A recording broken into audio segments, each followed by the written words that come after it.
हमारी रगों में जो खून दौड़ता है वो मेनली 4 चीज़ों से मिलकर बना होता है। आरबीसी जिसे रेड ब्लड सेल कहते हैं, WBC white blood cells, platelet and water. RBC का काम होता है कि हमारे लंग्स से ऑक्सीजन लेकर हमारी बॉडी की जो तमाम सेल्स हैं, billions and trillions of cells हैं, वहां तक ऑक्सीजन पहुंचाना एंड बदले में सेल्स से कार्बन डाइऑक्साइड लेके वापस लंग्स को दे देना। नाउ जिसने आपकी आरबीसी बनाई, उसने जब आरबीसी बनाई तो एक खास शेप की बनाई। क्यूब, क्यूबॉइड, सिलेंडर, स्फीयर, ये सब हम जो आम जिंदगी में शेप सुनते हैं, इस शेप का नहीं बनाया, एक खास शेप का बनाया जिसे हम बाइकॉनकेव कहते हैं। ना ये ऐसा शेप है जिसका अच्छे खासे लोगों ने पहली बार नाम सुना होगा। तो सवाल उठता है कि दुनिया भर के सारे शेप छोड़ के जब आरबीसी बनानी थी तो इतना टिपिकल शेप का क्यों बनाया? This is the topic of today's video.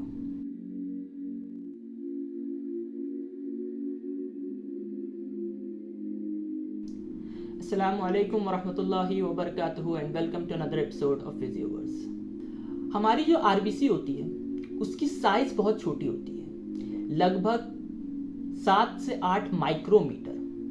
Now comparison के लिए समझिए कि एक नमक का दाना, उसका साइज 500 माइक्रोमीटर होता है, यानी आपकी जो आरबीसी है वो इससे भी कई गुना छोटी होती है। नाउ सवाल ये उठता है कि क्या इतनी छोटी, इतनी बारीक सी चीज का कोई शेप होता भी है?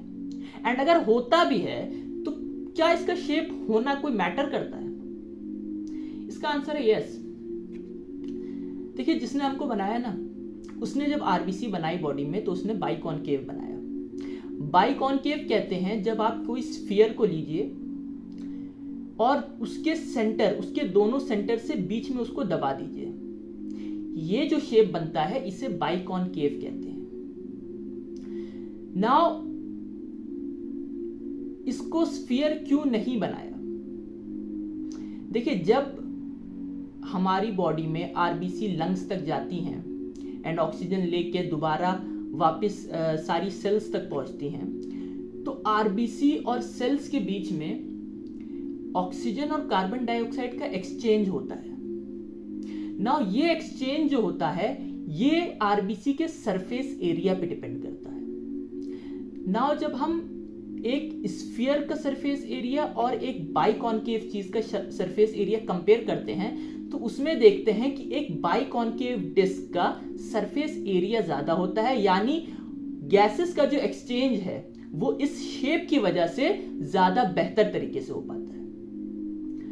नाउ कोई कह सकता है कि अगर सरफेस एरिया ही बढ़ाना मकसद था तो सरफेस एरिया तो एक और तरीके से बढ़ाया जा सकता है। आप स्फीयर का साइज थोड़ा सा अगर बड़ा करते हैं तो सरफेस एरिया भी बढ़ जाएगा, इतना सब जो झंझट हुआ है शेप बदलने का उसकी जरूरत ना पड़ती। तो इसके लिए ये समझिए कि हमारी खून में या हमारी बॉडी में जो खून दौड़ता है वो आर्टरीज एंड वेन्स में बहता है, ठीक है। अब हमारी आर्टरीज और वेन्स जब ऑर्गन तक पहुंचती हैं, फिर टिश्यूज तक पहुंचती हैं, फिर सेल्स तक पहुंचती हैं, तो ये आर्टरीज और वेन्स, ये जो पाइप्स हैं, ये छोटी छोटी ब्रांचेस में टूटती हैं और छोटी छोटी ब्रांचेस में टूटती हैं, हद तक कि जब सेल तक पहुंचती हैं तो इन्हें छोटी छोटी ब्रांचेस को कैपिलरीज कहते हैं। नाउ इन कैपिलरीज का जो डायामीटर है, जो इनकी चौड़ाई होती है ना, वो इतनी बारीक होती है कि कभी कभी मतलब 3 मिलीमीटर तक जो है इनकी डायमीटर पाई गई है कि इतना बारीक होता है बॉडी में।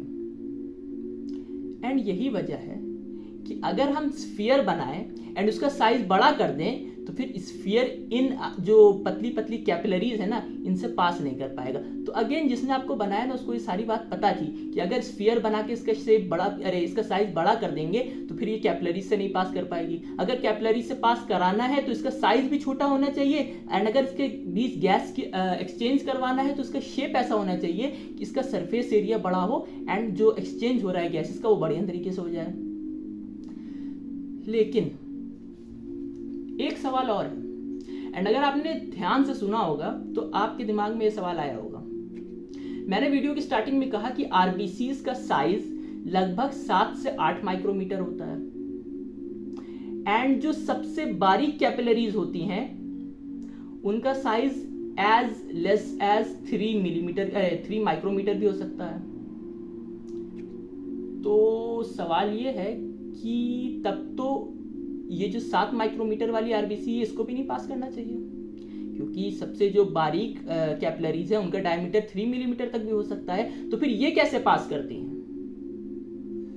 इसका भी जवाब एंड इसका भी लॉजिक, इसका आंसर उस आरबीसी की डिजाइन में है, उस आरबीसी की बढ़िया डिजाइन में है। क्योंकि अगेन जिसने आपको बनाया, जिसने आरबीसी को बनाया ना, उसने जब आरबीसी की मेम्ब्रेन बनाई, उसकी दीवार बनाई, तो इतने बढ़िया तरीके से बनाई कि आपकी आरबीसी फ्लेक्सिबल होती है। वो उतनी छोटी सी, उतनी बारीक सी चीज, उसकी दीवार ऐसी है, उसकी दीवार में एक प्रोटीन होती है जिसे स्पेक्ट्रिन कहते हैं, एंड वो आपकी आरबीसी को फ्लेक्सिबल बनाती है। नाउ इससे क्या होता है कि जब आरबीसी आपकी इन बारीक कैपिलरीज के थ्रू जाती है तो वो अपने आप के ऊपर फोल्ड हो जाती है, एंड बिल्कुल एक रबर की तरह, जैसे ही इन बारीक पाइप से गुजर के वापस उस पार निकलती है तो वापस रबर की तरह अपना शेप वापस रिगेन कर लेती है। तो मतलब कितनी खूबसूरती की तरह एक बारीक सी इस आरबीसी में भी इतनी बढ़िया डिजाइन है। लेकिन एक सवाल अभी भी बचता है, हमारी और आपकी बॉडी में आरबीसी का प्रोडक्शन बोन मैरो में होता है ना। बोन मैरो कहते हैं, जब आप कभी मटन खाए होंगे तो उसमें जो नली होती है उसके अंदर जो गूदा होता है ना, वो बोन मैरो होता है। तो कुछ इसी तरह का बोन मैरो हमारी ह्यूमन बॉडी के अंदर हड्डियों में भी पाया जाता है, एंड उस बोन मैरो के अंदर आरबीसी का प्रोडक्शन होता है। सवाल ये है एज ऑलवेज कि उस बोन मैरो को ये बात कैसे पता है कि मुझे इतनी बढ़िया, इतनी सोफिस्टिकेटेड आरबीसी बनानी है। मुझे जब आरबीसी बनानी है तो वो बाइकॉन्केव शेप की होनी चाहिए, मुझे जब आरबीसी बनानी है तो इसी स्पेसिफिक साइज की होनी चाहिए, मुझे जब आरबीसी बनानी है तो उसकी दीवार में ये प्रोटीन डालना है ताकि आरबीसी फ्लेक्सिबल हो जाए। एक बोन मैरो को ये सारी बातें कैसे पता है? एंड उससे भी ज्यादा एस्टोनिशिंग फैक्ट ये है कि हमारा बोन मैरो जब आरबीसी प्रोड्यूस करता है तो वो 2 मिलियन पर सेकेंड की स्पीड से प्रोड्यूस करता है। हमारी और आपकी बॉडी में बोन मैरो 2 मिलियन पर सेकेंड की स्पीड से आरबीसी बना रहा है। आज हम जितना भी टेक्नोलॉजी और जितनी भी मैन्युफैक्चरिंग में आगे चले गए हो, जहां तक मैंने रिसर्च की, आज तक हम इतनी बढ़िया एफिशिएंसी की मशीन नहीं बना पाए जो 2 मिलियन पर सेकेंड का प्रोडक्शन रेट दे पाए। जहां तक मैंने ढूंढा, the most I could find was 80 to 90,000 पर मिनट। ये हमारी मशीनें, जो हमने अपने दिमाग से जो मशीनें बनाई है, ये हमारी मशीनों की हद है। एंड आपका बोन मैरो 2 मिलियन पर सेकेंड की स्पीड से आरबीसी बना रहा है। तो सवाल यही है कि उसको ये कैसे पता? आपने यूट्यूब पे बहुत सी वीडियो देखी होंगी जहां बड़ी बड़ी मैन्युफैक्चरिंग यूनिट्स में एक लाइन से ढेर सारी मशीनें लगी एंड सब ऑटोमेटिक अपना अपना काम कर रही हैं, खट खट खट खट खट खट खट खट प्रोडक्शन हो रहा है। एंड जब हम इस तरह की वीडियोस देखते हैं तो ताज्जुब करते हैं कि यार ये मशीनें कैसे काम कर रही हैं। लेकिन हकीकत ये है कि कमाल उन मशीनों का थोड़ी है,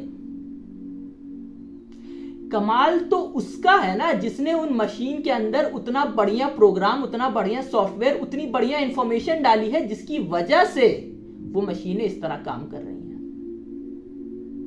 असल क्रेडिट तो उसको जाता है ना जिसने वो प्रोग्राम बनाया। ठीक उसी तरह से जब हम कहते हैं कि हमारी आरबीसी की, हमारी बोन मैरो के अंदर आरबीसी का प्रोडक्शन हो रहा है, तो हमारी बोन मैरो के अंदर भी उसी तरह से प्रोग्रामिंग, उसी तरह से सॉफ्टवेयर, उसी तरह से इंफॉर्मेशन मौजूद है। एंड इसी को डीएनए कहते हैं, जो हमारी हर सेल में पाया जाता है। जिसने आपको बनाया, जिसने बोन मैरो बनाया, जिसने आरबीसी बनाया, उसने आपकी बोन मैरो में डीएनए के तौर पे वो सारी इंफॉर्मेशन, वो सारा प्रोग्रामिंग, वो सारा सॉफ्टवेयर डाल दिया है, जिसकी वजह से जब आपकी बोन मैरो आरबीसी बनाती है तो आपके बोन मैरो को पता है कि आरबीसी जब बनानी है तो इसी साइज की बनानी है, इसी शेप की बनानी है, इसको फ्लेक्सिबल बनाना है एंड इसकी स्पीड लगभग 2 मिलियन पर सेकेंड की स्पीड से मुझे बनाना है। तो जैसे हमने मशीन का एग्जांपल दिया कि क्रेडिट जाता है जिसने मशीन के अंदर प्रोग्रामिंग की, उसी तरह जब हम ह्यूमन बॉडी पढ़ते हैं तो क्रेडिट बोन मैरो को नहीं जाता है, क्रेडिट जाता है जिसने बोन मैरो के अंदर की प्रोग्रामिंग की है। Give credit where it's due, let's appreciate what has been created and appreciate the one who has created it. अस्सलामु अलैकुम व रहमतुल्लाहि व बरकातहू।